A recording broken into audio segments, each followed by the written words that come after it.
Como anunciado, nós hoje no Giro de Notícias temos aqui a presença do deputado federal Saulo Viana, que está aqui conosco.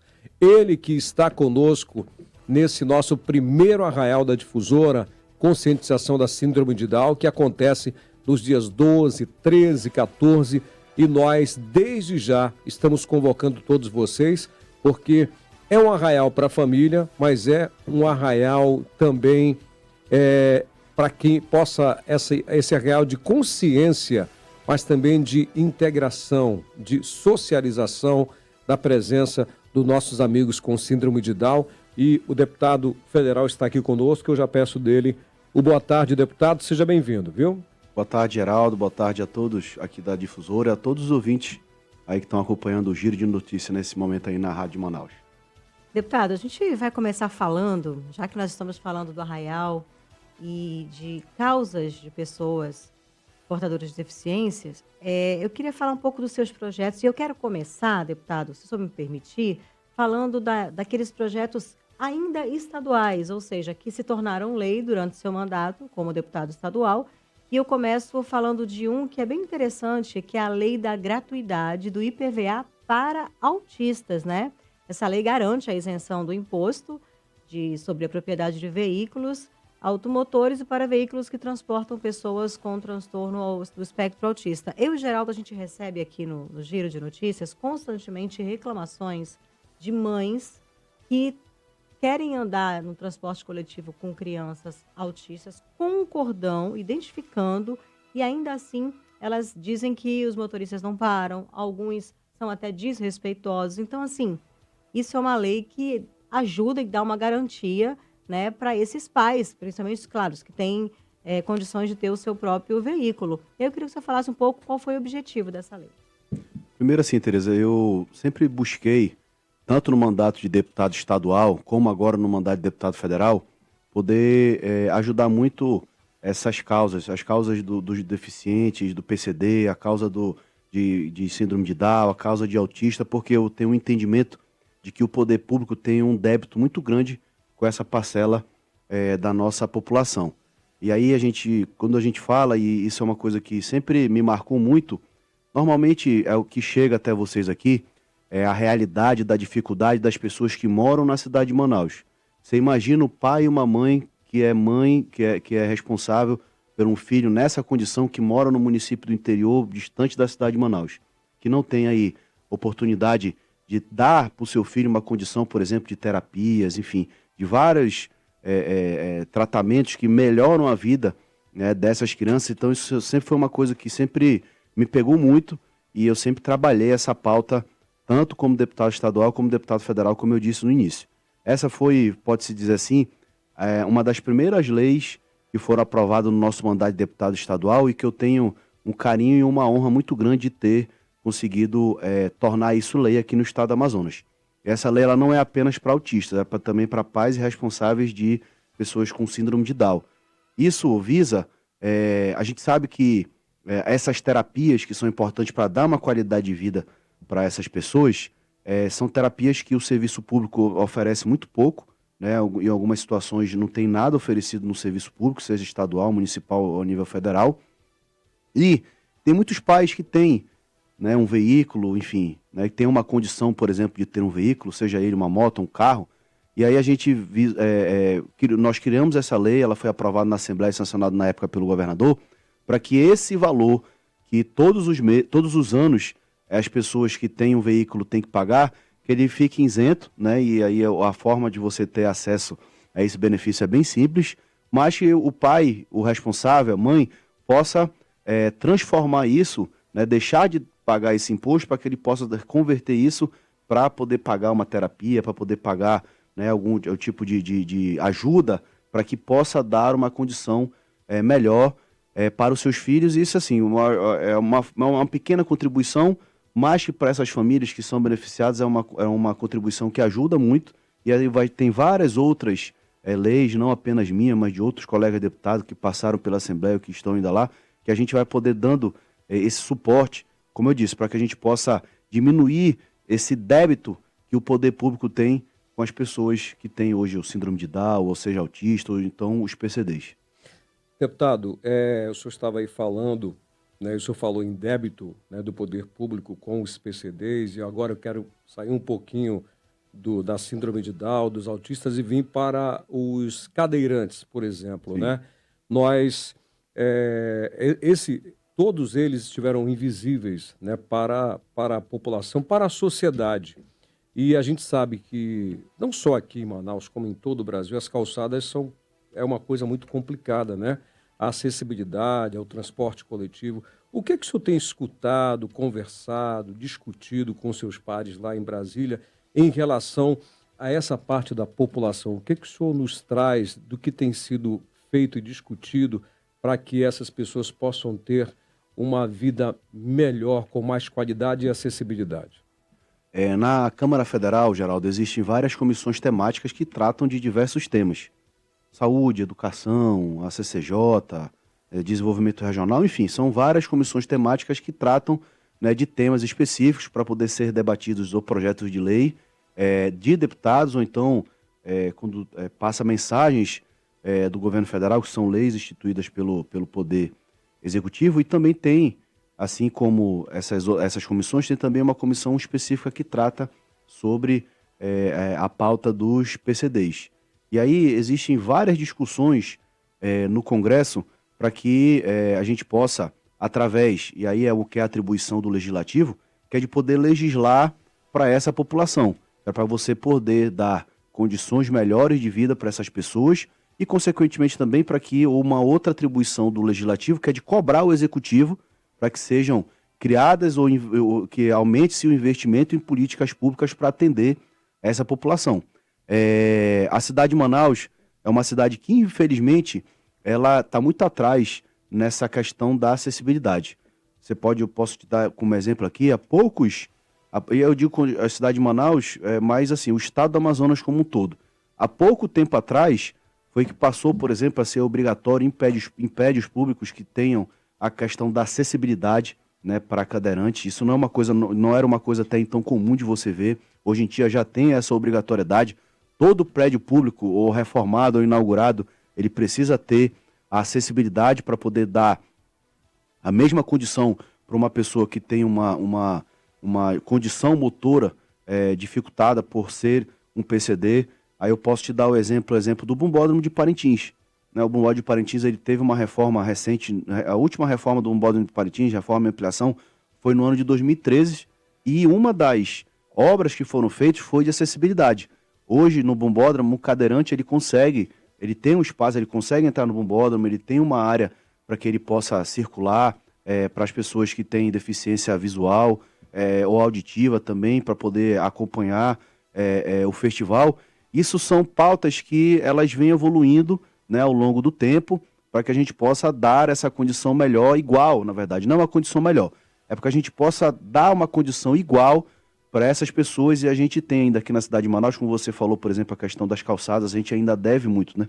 A gente ainda, infelizmente, ainda tem esse débito muito grande, mas eu acredito que com investimento e com principalmente boa vontade de políticas públicas assertivas, para que você possa beneficiar essas pessoas, a gente vai, ao longo do tempo, melhorando cada vez mais para que a gente chegar ao nível de outros países do mundo que já dá uma condição igual para essas pessoas, e a gente espera que isso aqui chegue no Brasil quanto antes. Deputado, eu estou vendo aqui agora já, no seu mandato como deputado federal, um PL, né, que dispõe sobre o imposto de renda de pessoas físicas, isenção de aposentadoria e pensão percebidas por essa pessoa com transtorno do espectro autista ou seu representante legal. E aí eu queria que você explicasse para a gente exatamente no que consiste isso, de que forma vai beneficiar essas pessoas. Assim como a gente tem essa proposta para responsáveis por crianças que têm o aspecto autista, a gente também tem um outro projeto de lei que é parecido, que a gente visa dar isenção de imposto de renda, que hoje é o maior, vamos dizer assim, é o maior imposto que o cidadão paga hoje, é o imposto de renda, porque tem uns impostos que você paga no dia a dia, mas acaba que você não vê. Quando você vai na feira, compra uma carne, você vai no supermercado, compra 1 quilo de farinha, 1 quilo de açúcar, ele já está embutido, acaba que você não vê.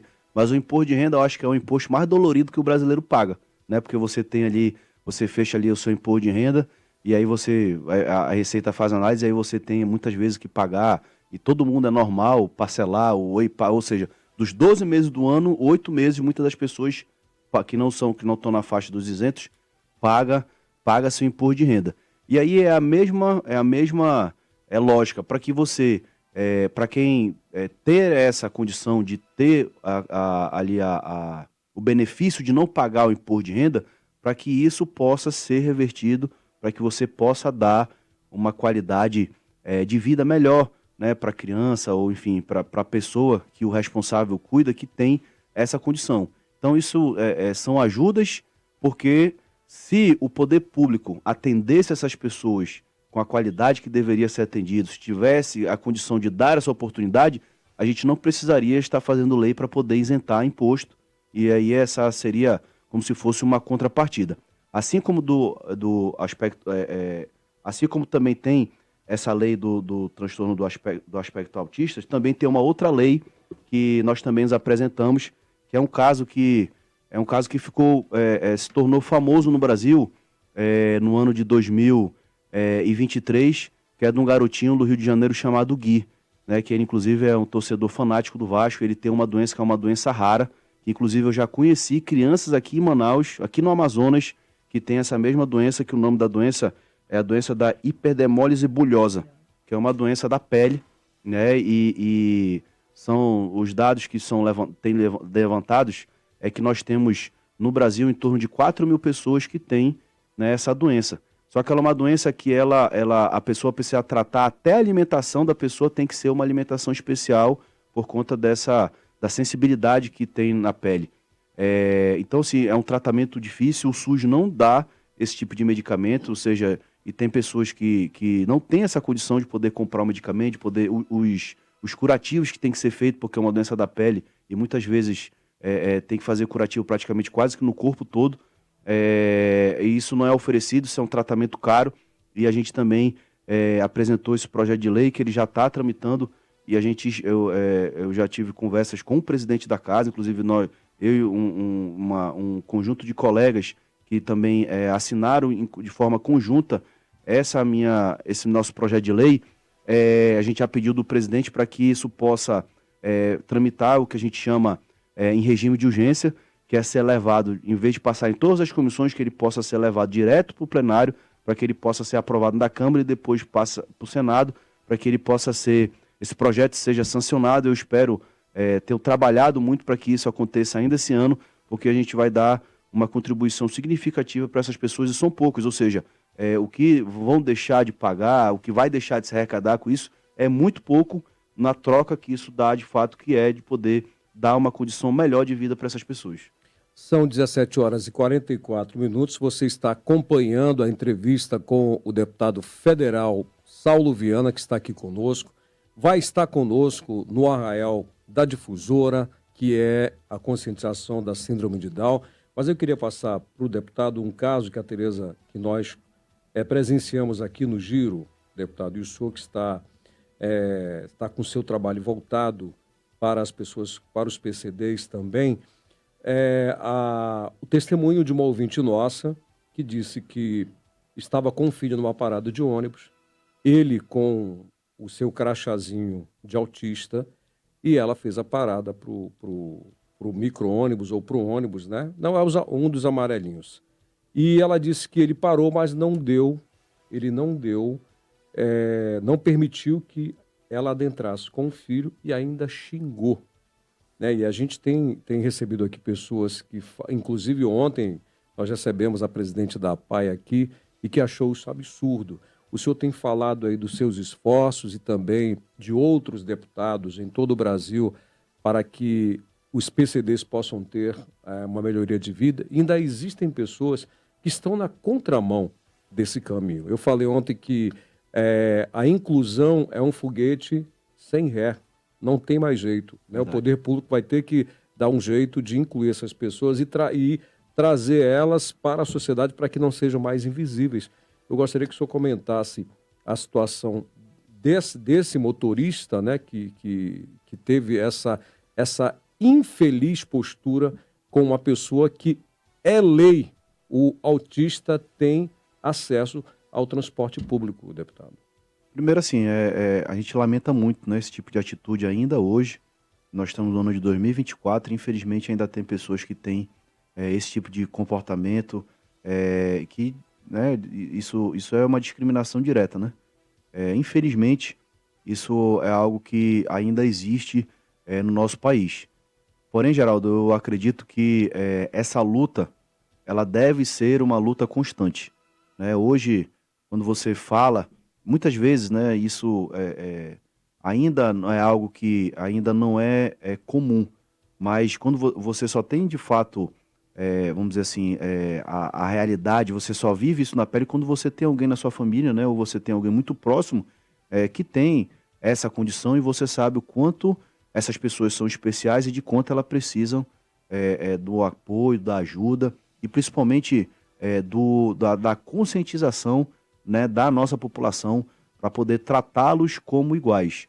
E eu posso te falar isso porque eu tenho amigos muito próximos que têm filhos que têm o autismo, o síndrome de Down. Eu sou padrinho, eu tenho um afilhado que ele tem síndrome de Down, e essa luta é uma luta que ela é constante. Uma luta que ela é constante para que a gente possa avançar, para que a gente possa levar esse tipo de conscientização para as pessoas de que elas não precisam ser tratadas de forma diferente, elas não precisam ter benefícios, elas precisam ter a questão da inclusão, elas precisam ser incluído na sociedade.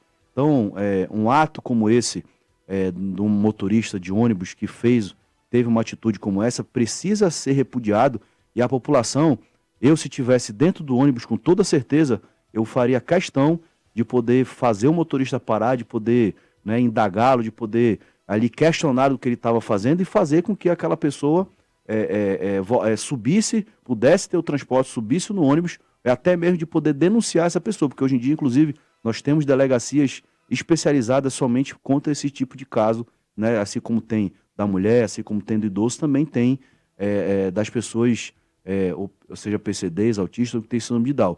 Essa é uma luta que a gente precisa, a gente não pode desistir, a gente não pode baixar a cabeça, a gente não pode achar esse tipo de atitude normal e a gente precisa cada vez mais lutar para que, como eu disse, que isso, quanto antes, isso possa se tornar algo normal para que a gente possa dar uma condição igual para todas as pessoas. E aí, inclusive, aproveitando isso que você falou, nós temos também aqui, Tereza, um projeto de lei aprovado aqui na Assembleia Legislativa do Estado do Amazonas, ou seja, uma lei estadual, que muitas das vezes a gente tem, eu também como parlamentar, já fui deputado estadual e hoje sou deputado federal, a gente tem algo no Brasil que infelizmente é algo que é ruim, que são leis que existem, são leis que deveriam, na prática, trazer os benefícios para a população, mas que elas, infelizmente, de fato, elas não acontecem. Elas não chegam até aonde deveriam chegar. Porque, por exemplo, nós temos uma lei aprovada aqui no ano de 2019, que é uma lei de autoria nossa, de 2020, que institui a Semana Estadual de Conscientização sobre o Autismo. Ou seja, isso seria para que o poder público estadual pudesse fazer campanhas em todos os municípios, porque é uma lei estadual, para que você pudesse fazer essa conscientização, para que talvez, de repente, essa pessoa, esse motorista que teve esse tipo de atitude, pudesse ter passado, pudesse ter ouvido alguém falar, o próprio filho dele na escola pudesse ser levado até ele, até a sua mãe, de que existe aqui no estado do Amazonas uma campanha para conscientizar as pessoas do que é o autismo, do que porquê, de que forma que você deve tratar essas pessoas para que elas se sintam incluídas e que elas estejam em condições normais, iguais a uma pessoa normal. Isso aí a gente faz a nossa parte também de cobrar, mas que a gente sempre tem que continuar lutando para que a gente possa acabar definitivamente com isso no nosso país. Até porque o autismo, né, deputado, diferente dos outros transtornos, ele é mais difícil de identificar porque ele tem níveis, né? Sim, exatamente. Então ele tem vários níveis e eu acho que muitas pessoas, até o rapaz do transporte coletivo, eu acho que até por ignorância mesmo, né, desconhece isso. Mas isso não quer dizer que ele Como você não falou, tem que cumprir a lei, né? Ele estava com a pessoa estava com colar, né? Sim. E o colar, ele já é uma lei, inclusive, né, que identifica, né, as pessoas que têm o autismo através desse colar, porque como você falou, existem os níveis e às vezes as pessoas não sabem quem é. Mas se essa pessoa tivesse tido acesso à informação, Se essa pessoa tivesse tido, por exemplo, esse tipo de trabalho de conscientização, com toda certeza, quando ele visse aquele colar, ele iria identificar que aquilo se trata de uma pessoa que tem uma condição especial, que é um autista e que deve ser tratado igual a uma pessoa normal e não deve ser, principalmente, discriminado. Deputado, agora eu vou sair um pouquinho dos seus projetos que já estão acontecendo. Quero que o senhor fale um pouco do futuro, né? O que tem planejado aí para os próximos anos? O mandato agora é federal, como o senhor disse, os desafios são maiores. A gente tem um estado gigantesco e é difícil conseguir atingir esse público do interior, que são as pessoas Exato. que têm mais dificuldade de acesso.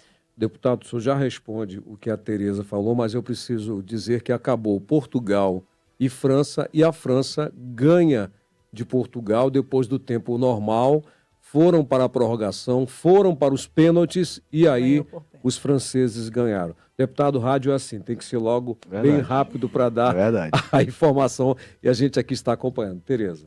Pois é, deputado, eu vou pedir para o senhor comentar agora um pouco justamente sobre os projetos, né? Que o senhor tem aí, tanto executando como a executar ainda, voltados para o nosso interior, principalmente para essas pessoas que a gente falava aqui durante a entrevista, que têm mais dificuldade de acesso. Porque imagina, se na capital a gente já vê casos como esse, imagina no interior, né? Verdade. Eu não quero falar, Tereza, de projetos específicos, mas eu quero falar de dois assuntos que estão sendo discutidos no Parlamento Nacional que interferem na vida de todos os brasileiros e principalmente do povo do estado do Amazonas. Primeiro, nesta semana agora, essa semana que vai começar, eu acho que é dia 10, dia 9, segunda-feira, a gente vai ser levado para o plenário da Câmara a votação da regulamentação da reforma tributária. No ano passado, nós aprovamos uma PEC, né, que é uma proposta de emenda à Constituição da reforma tributária, que com toda certeza é a reforma estruturante mais importante do Brasil, por conta dos tributos, dos impostos que são cobrados no Brasil. Nosso país ainda é o país que tem o pior sistema tributário do mundo, onde a gente paga muito imposto, a gente não sabe quanto paga e principalmente também a gente não consegue nem sempre ver os benefícios desses impostos que nós pagamos aqui no nosso país. Então, assim, ano passado nós avançamos na votação da PEC, né, e agora nós estamos discutindo a regulamentação, porque a PEC, ela é, vamos dizer assim, ela é uma bússola, ela vai dar um norte para onde você vai seguir. Só que nem todas as matérias dá para você tratar a nível da PEC, a nível de Constituição. Outros precisam ser discutidos e precisam ser votados e aprovados em leis complementares. E agora nós vamos votar a lei complementar que trata de todos esses impostos que eles se juntaram e eles vão passar a ser dois impostos, que é o IBS e que é o CBS.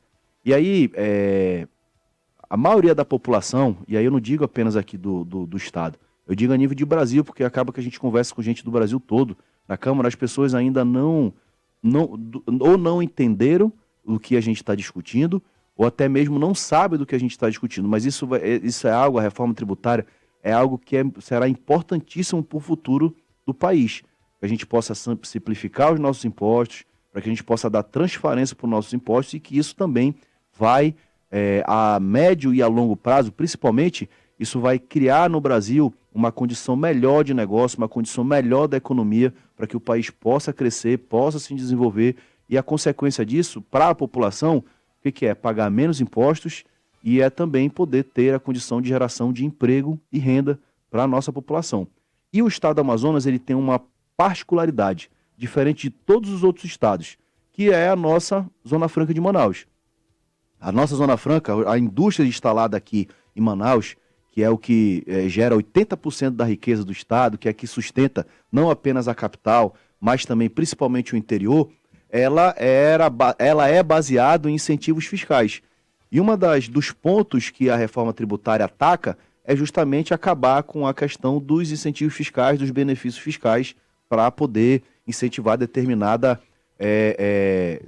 atividade. E aí a gente garantiu na PEC a manutenção da nossa Zona Franca, e agora nós estamos discutindo na lei complementar para que tanto essa questão da alíquota dos impostos, como também a do fundo que vai manter a arrecadação do Estado, possa se manter e que a gente possa ter a indústria aqui instalada competitiva, né, para disputar com o resto do Brasil, para manter os nossos empregos, e também para que a gente possa manter a arrecadação do Estado. Então isso é uma discussão que nós estamos tendo agora na Câmara, que é muito importante para o Brasil e principalmente o nosso Estado. E uma outra discussão que nós estamos tendo na Câmara também, e a gente vai ter uma audiência pública nessa semana, é sobre a questão da estiagem, ou seja, da seca dos rios, que está, assim, a expectativa é que seja novamente tão ou igual ou maior do que foi do ano passado. A gente sabe que o nosso Estado sofreu muito com isso e a nossa bancada está unida, trabalhando antecipadamente para que a gente possa diminuir os efeitos de uma possível grande seca no estado do Amazonas neste ano de 2024. E a gente tem trabalhado, a gente está muito atento para que a gente possa ajudar a nossa população a não sofrer tanto como sofreu no ano passado. Deputado, nós estamos na reta final dessa entrevista, dessa conversa com o senhor, e eu gostaria que o senhor falasse agora desse seu apoio ao nosso Arraial, que acontece nos dias 12, 13 e 14, aqui nesse cartão postal que é o Largo São Sebastião, em conscientização ao autismo. Nós vamos ter a presença, inclusive, de amigos da APAI, né? O Carlos Batata com o seu show inclusivo com os que têm síndrome de Down. Enfim, vai ser um momento realmente muito importante e a presença dos PCDs que vão deixar mais colorido o nosso festival, e é o que a gente está discutindo aqui. A gente quer essas pessoas perto da sociedade, se divertindo porque eles merecem. Exatamente. Primeiro, apoiar esse tipo de evento é algo que me engrandece muito como ser humano, né, como cidadão, e eu sempre faço questão, seja na cidade de Manaus, seja no interior, de poder participar, de poder contribuir, né, com esse tipo de evento. Segundo, a Difusora é um símbolo do nosso estado na área da comunicação, tem um trabalho muito relevante e tem ampliado ainda mais seu trabalho, principalmente nessas causas. E também, e aí é o ponto, eu posso dizer aqui para ele aqui, só brincando, né? Mas assim, é o ponto menos importante, mas foi um pedido do amigo querido, do irmão, do parceiro de vida, que é o nosso amigo André Zoateg, que é muito engajado nessa causa, porque, né, tem um filho e ele, a gente sempre por conta da vida, do dia a dia, acaba que a gente pouco se encontra, né? Mas sempre quando a gente se encontra, ele sempre é um entusiasta de poder ajudar, de poder colaborar. Ele é alguém que vibra muito com as pequenas, que ele diz que é pequeno para o filho dele, mas para ele, para os pais, para ele e para a mãe, é algo assim grandioso, né? Que é quando o filho tem uma evolução. Isso, a gente poder levar esse tipo de condição para todos, essa é algo que a gente precisa fazer, e eu sou um representante da população, eu sou um detentor de mandato, e eu tenho obrigação de poder lutar, de poder trabalhar, de poder conseguir dar, né, uma condição de vida para essas pessoas melhor, e a nossa contribuição, a contribuição de cada um é importante para que a gente possa evoluir nessas causas no estado do Amazonas e na cidade de Manaus. Deputado Saulo Viana, muito obrigada. Deputado federal Saulo Viana conversou com a gente, falou de vários projetos, falou da participação, do apoio nesse Arraial. A gente aguarda ele encontrar aqui também. Com muito certeza. obrigada. A gente agora, na Difusora, vai para aquele momento já tradicional, momento de reflexão, momento da Ave Maria. Muito obrigada, deputado. Difusora.